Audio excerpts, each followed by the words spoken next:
Hello, dear learners. Welcome to the class. Today we are going to start C programming. तो आज जो हम शुरू करने वाले हैं वो C प्रोग्रामिंग का टॉपिक हमारे पास है। C बेसिकली है क्या कंप्यूटर की फील्ड में एक प्रोग्रामिंग लैंग्वेज है और उसको हम सॉफ्टवेयर की डेवलपमेंट के लिए यूज करते हैं। और भी बड़े सारे यूज हमारे पास C प्रोग्रामिंग के हैं। बड़े सारे जो सॉफ्टवेयर हैं हम C लैंग्वेज में बना सकते हैं। और ये जो सी लैंग्वेज है एक जनरल पर्पस प्रोग्रामिंग लैंग्वेज है। It is used for software development developed by Dennis Richie.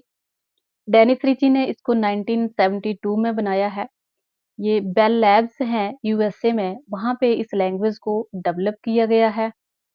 Basically कोई भी प्रोग्रामिंग लैंग्वेज हम पढ़ते क्यों हैं, क्यों उसको यूज करते हैं, क्योंकि हमें मशीन्स के साथ, बेसिकली कंप्यूटर क्या है, एक मशीन है, उसके साथ अगर हमें वर्किंग परफॉर्म करनी है, कोई सॉफ्टवेयर डेवलप करना है, किसी भी प्रकार का कोई प्रोग्राम हमें करना है, तो हम डायरेक्ट नहीं कर सकते हैं। क्यों नहीं कर सकते हैं? क्योंकि कंप्यूटर जो है, वो लो लेवल लैंग्वेज को समझता है, जिसको हम बोलते हैं बाइनरी लैंग्वेज। और हम जो प्रोग्राम करने वाले हैं, वो हाई लेवल लैंग्वेज में प्रोग्राम कर रहे हैं और उनको हमें कन्वर्ट करना पड़ता है लो लेवल में। तो उसके लिए ट्रांसलेटर्स का कांसेप्ट है, जो हम नेक्स्ट लेक्चर में पढ़ेंगे।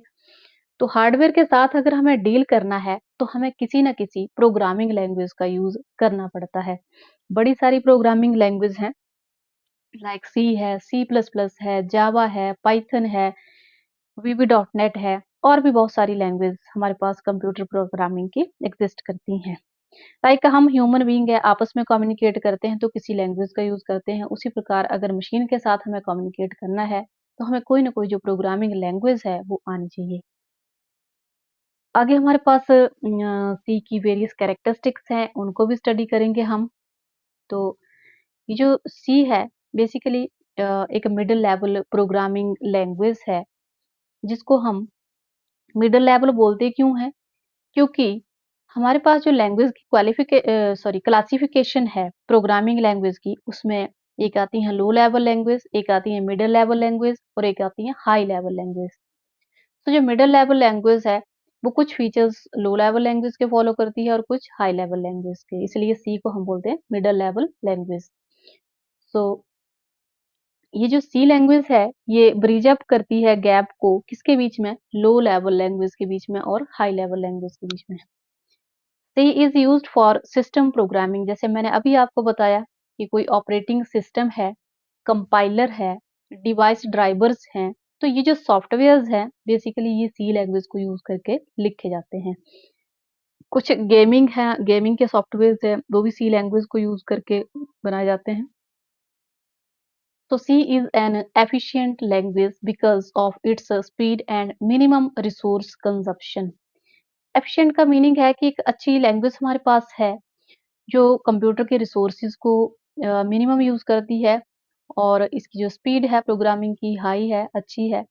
वैसे तो आज की डेट में बहुत सारी लैंग्वेज और हमारे पास आ गई है एडवांस लेवल पे, लेकिन उस टाइम की अगर हम बात कर लें तो she was the superior language.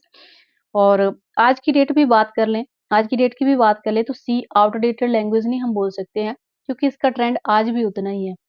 तो सी जो है, ये बाकी लैंग्वेज के लिए एक फाउंडेशन की तरह, एक बेस की तरह जो है वो काम करती है।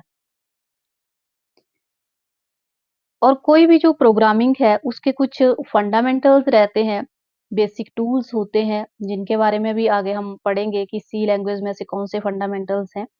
अगर सी के फंडामेंटल्स को आपने ध्यान से लर्न कर लिया, समझ लिया, तो आगे की कोई भी प्रोग्रामिंग लैंग्वेज आप करते हो तो वहाँ पे उन्हीं टूल्स को थोड़ा एडवांस लेवल पे यूज़ किया जाता है। उनकी जो डेफिनेशंस हैं, वो सेम रहती हैं। हर लैंग्वेज में उसका लिखने का तरीका जो है वो वेरी कर सकता है, लेकिन उनके जो मीनिंग हैं, वो सेम ही रहते हैं।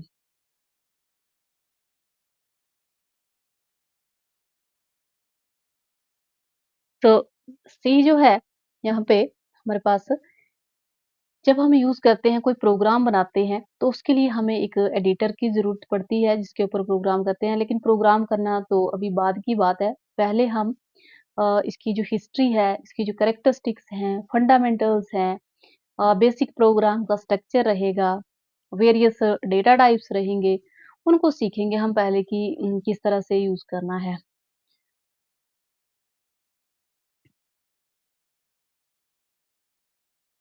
हर प्रोग्रामिंग लैंग्वेज की अपनी कुछ विशेषताएँ रहती हैं, जिसमें से 3 जो है वो हमने देख ली। आगे नेक्स्ट स्लाइड पे देखेंगे अभी हम। तो नेक्स्ट हमारे पास आता है कि जो सी लैंग्वेज है, उसके लिए फ़ाइल की जो एक्सटेंशन है, वो डॉट सी रहती है। जैसे ये एक्सटेंशन वर्ड कहाँ से आया? जैसे आपको बोलते हैं कि हम गाने सुनते हैं, एमपी3 हैं, एमपी4 हैं, तो उनके जो सॉफ्टवेयर में जो गाना वो जो वीडियो है, ऑडियो वीडियो की जो फ़ाइल की एक्सटेंशन होती है बेसिकली वो, उसी तरह से जब सी लैंग्वेज में फ़ाइल बनती है, तो उसकी जो एक्सटेंशन रहती है, वो डॉट सी रहती है। कोई भी फ़ाइल आप क्रिएट करते हो, तो उसकी एक्सटेंशन आप डॉट सी यूज़ करेंगे। और सी जो है हमारे पास एक पोर्टेबल लैंग्वेज है। पोर्टेबल का मीनिंग होता है जैसे आपने प्रोग्राम किसी और कंप्यूटर पे लिखा है और आप उसको किसी और कंप्यूटर पे एग्ज़ीक्यूट करना चाहते हो, तो वो हर कंप्यूटर पे जो है आपका प्रोग्राम एग्ज़ीक्यूट हो सकता है। और सी जो है ये सपोर्ट करता है स्टैंडर्ड प्रोग्रामिंग पैराडाइम को, जिसमें देखो पैराडाइम में क्या-क्या आएगा कि फंक्शंस को यूज़ करते हैं हम, लूप्स को यूज़ करते हैं, कंडीशनल स्टेटमेंट्स हैं, तो बड़े सारे फीचर्स हैं नए-नए जो हम आगे प्रोग्राम्स में देखेंगे। सी यूटिलाइज़ेज़ पॉइंटर का यूज़ यहाँ पे आएगा, which allows direct manipulation of memory address. अब मेमोरी एक वर्ड यहाँ पे आ रहा है, तो जिस तरह से हमारी मेमोरी होती है, हम चीज़ों को याद रखते हैं, उसी तरह कंप्यूटर में भी मेमोरी होती है। तो उसके ऊपर डायरेक्ट हम कोई मैनिपुलेशन करना चाहते हैं, तो वो पॉइंटर के साथ हम कर सकते हैं।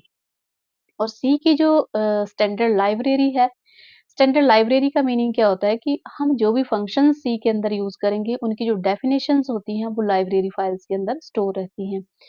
तो stdio.h जो है हमारे पास इसकी स्टैंडर्ड लाइब्रेरी फाइल है, जहाँ पे इनपुट और आउटपुट के फंक्शंस की डेफिनिशन स्टोर रहती हैं। फाइल एक्सटेंशन मैंने पहले आपको बता दिया डॉट सी है।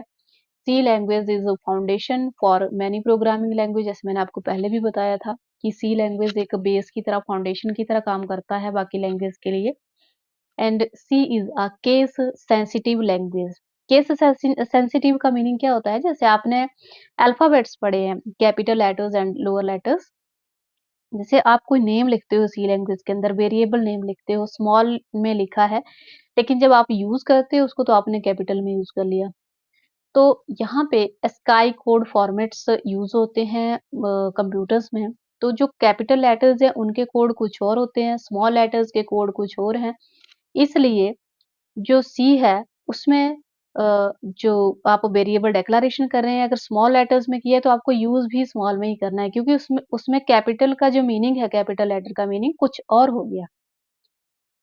तो इस तरह से ये फीचर्स थे या कैरेक्टरिस्टिक्स आप बोल सकते हो सी लैंग्वेज के। और भी बड़े सारे हमारे पास कैरेक्टरिस्टिक्स हैं। ये जो मेन कैरेक्टरिस्टिक्स थे मैंने आपको बता दिए। आई होप आप सभी को ये बड़े अच्छे से समझ आए हैं। यहाँ पे एक बात करी है हमने इनपुट और आउटपुट फंक्शंस की। देखो कभी भी कोई कंप्यूटर में हम प्रोग्राम करेंगे तो वो इसलिए कर रहे हैं ताकि कोई यूज़र उसको यूज़ कर सके। तो उसके लिए इनपुट ज़रूरी, अगर आप चाहते हैं कि 2 नंबर का सम करना है सपोज़, तो 2 नंबर का सम तो करना है, लेकिन उसके लिए 2 नंबर एंटर भी तो करने पड़ेंगे। वो जो आप 2 नंबर एंटर कर रहे हो उसको हम बोलते हैं इनपुट। और आपने एक फ़ॉर्मूला लगाया C is equal to A plus B, उसके बाद आपको क्या आया, आउटपुट प्रिंट हो जाएगी। So this was all about this topic and thank you so much.